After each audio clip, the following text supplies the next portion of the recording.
ఎవరో సాయం అడిగారట, వాళ్ళకి రింగు దానం ఇవ్వబోయిందట. దానికోసం బ్యాగ్ కింద పెడితే అది ఆ ముష్టిదెత్తుకుపోయిందట.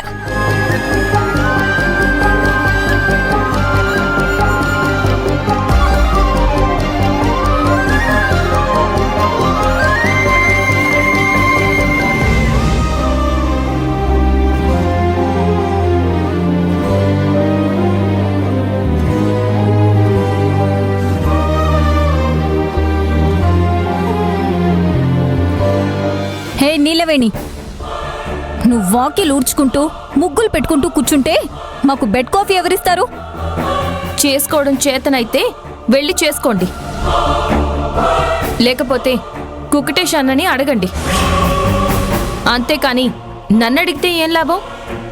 ఎంత పొగరే! అడిగిన దానికి తల ఉంచుకొని తీసుకురాకుండా నాకే ఎదురు సమాధానం చెప్తున్నావా?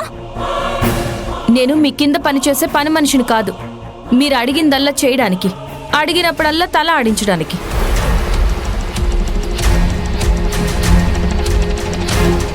ఏంటే, ఇంకా నీ పొగరు తగ్గలేదా? అందరి బంగారం పోగొట్టిందే కాకుండా ఇంకా పొగరుగా సమాధానం చెప్తున్నావు. కొంతమంది జీవితాలు అంతే అక్క. తప్పు చేశామనే గిల్టీ ఉండదు, నా వల్ల అందరూ బాధపడుతున్నారనే పశ్చాత్తాపం ఉండదు. దున్నపోతుల దులుపుకొని పోతారు తప్పితే చలనమే ఉండదు. బాగా చెప్పావు నిమిషా. హే నీలవేణి, నీ వల్ల అంత బంగారం పోతే కాస్త కూడా నీకు సిగ్గులేదా? కొంచెం కూడా నీకు గిల్టీ అనిపించడం లేదా? నువ్వేదో పెద్ద బాధ్యత గల దానివని అనుకున్నావు. చెప్పిన పని చక్కగా చేస్తావని భ్రమపడ్డావు.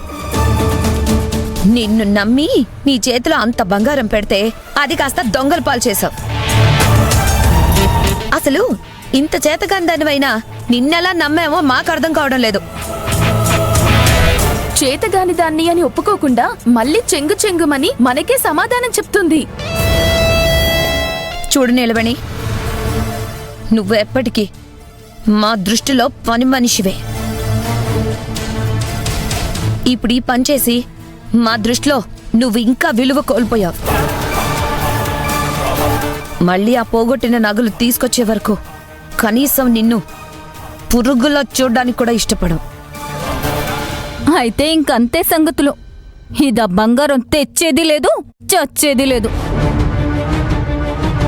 దీన్ని మనం అలా జీవితాంతం పురుగులో చూడాల్సిందే. అయితే చూడు నిలవేణి, నువ్వు పొగరుగా మాట్లాడినంత మాత్రాన నీ పొజిషన్ ఏమీ మారలేదు.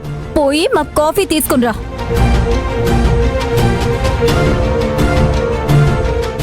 నీకే చెప్తున్నాను, వెళ్ళి కాఫీ తీసుకురా.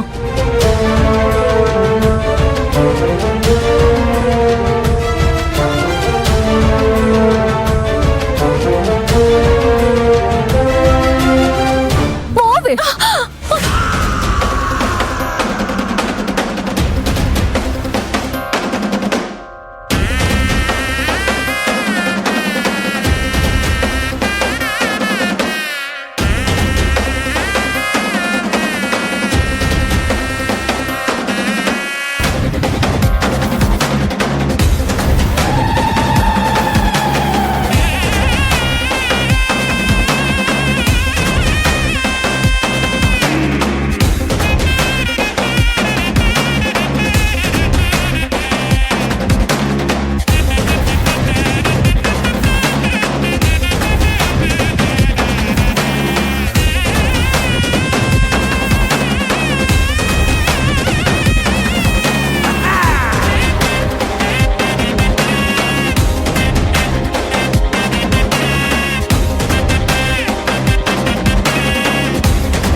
ఫోన్ సిమ్లా ఉంది.